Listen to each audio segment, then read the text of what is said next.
Why is the Duchess of Sussex turning away from the monarchy more and more? Welcome!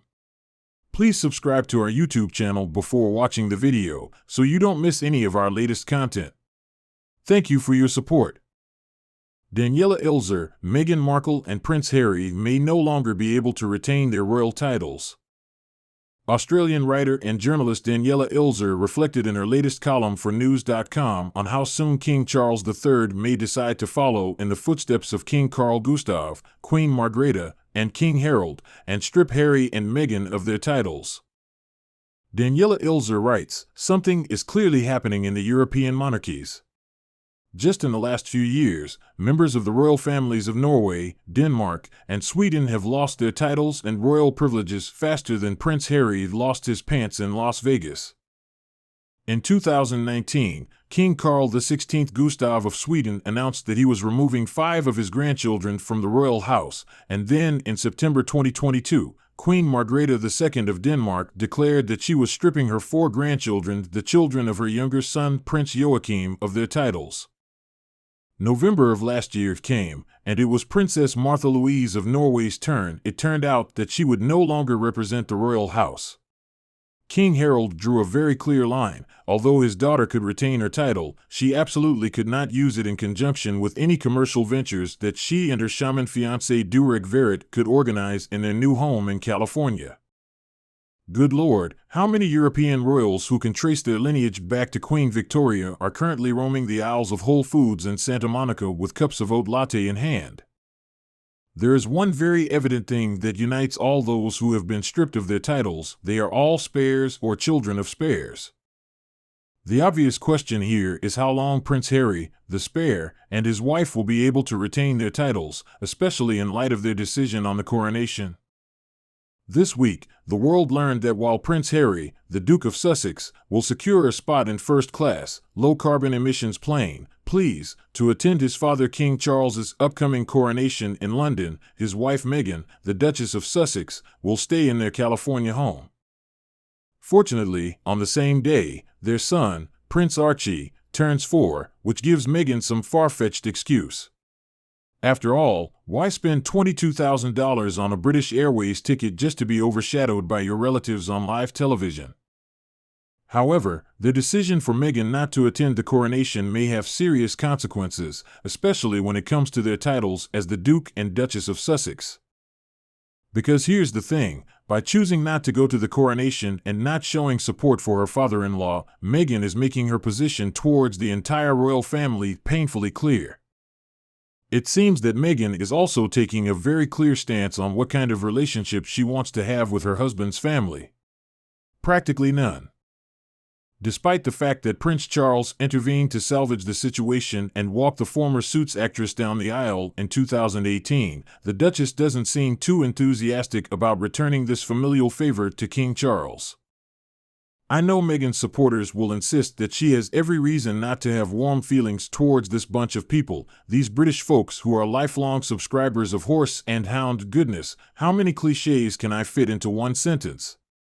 But that's beside the point. The bottom line is that Meghan is drawing a line in the sand when it comes to her feelings towards the whole box and dice of Buckingham Palace. Fine. However, if it becomes apparent that the Duchess of Sussex is turning away from the monarchy, how long can Charles allow her and Harry to hold on to their biggest gift from said monarchy? Don't you think that with this move of skipping the coronation, the Sussexes are painting Charles into a corner when it comes to their titles?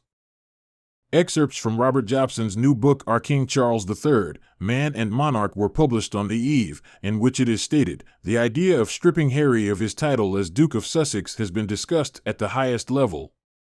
It is said that the king does not view this idea favorably, but other high-ranking members of the royal family are less forgiving. While the part that does not consider this idea good may be welcome news for the most famous residents of Montecito, it should be alarming to them that the king appears to be making decisions on this matter without sole authority and not outright rejecting the idea of stripping Harry and Meghan of their titles entirely as nonsense.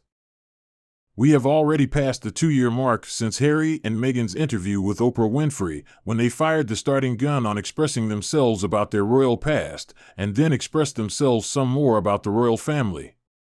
Since then, their dirty laundry has become more expensive, but the meat and potatoes remain the same. The royal family, this bunch of cold-blooded people who suffer from unconscious bias and are too friendly with the media.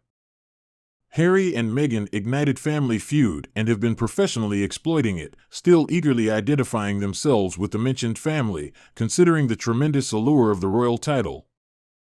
How can His Majesty allow them to continue using what was a gift from the sovereign as a commodity for sale all over Hollywood, while they earn money by churning out content that negatively impacts the entire royal family? Interestingly, lately the king has been displaying unexpected composure. It is reported that within 24 hours of the book Spare hitting the shelves, His Majesty decided to evict the Sussexes from their British home, Frogmore Cottage. It was a convenient move, considering that around the same time he made the highly reasonable decision to cut his brother Prince Andrew's royal allowance, effectively evicting him from the sprawling estate of Royal Lodge, as Andrew will no longer be able to maintain it. Good luck, Your Majesty. This week, Page 6 reported that the king is furious that his younger brother still refuses to leave his current mansion. These real estate moves suggest that the king is not going to tiptoe around familial feelings or worry about upsetting the restless dukes in his efforts to make the royal family efficient and not tolerate the machinations of its spare parts. And this could be a very bad omen for the Sussexes if they continue to suffer from bouts of anti-divorce Tourette's syndrome.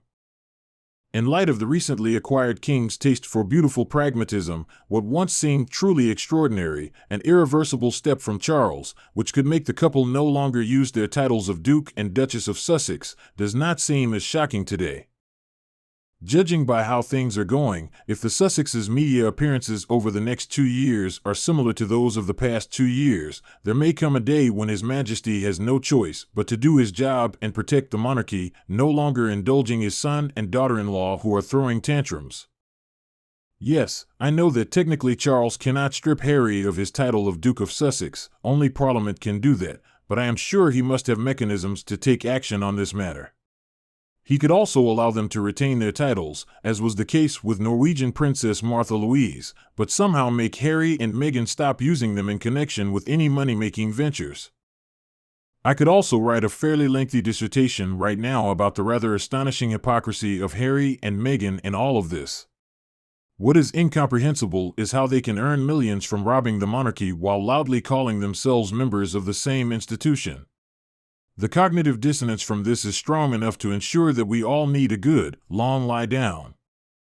But we are here to talk about Charles and how he could deal with the uncomfortable, headache-inducing question of is it too early for whiskey? The Duke and Duchess of Sussex. Will we see him follow the same path as King Carl Gustaf, Queen Margrethe, and King Harold, and decide that some further truncation of the title is needed?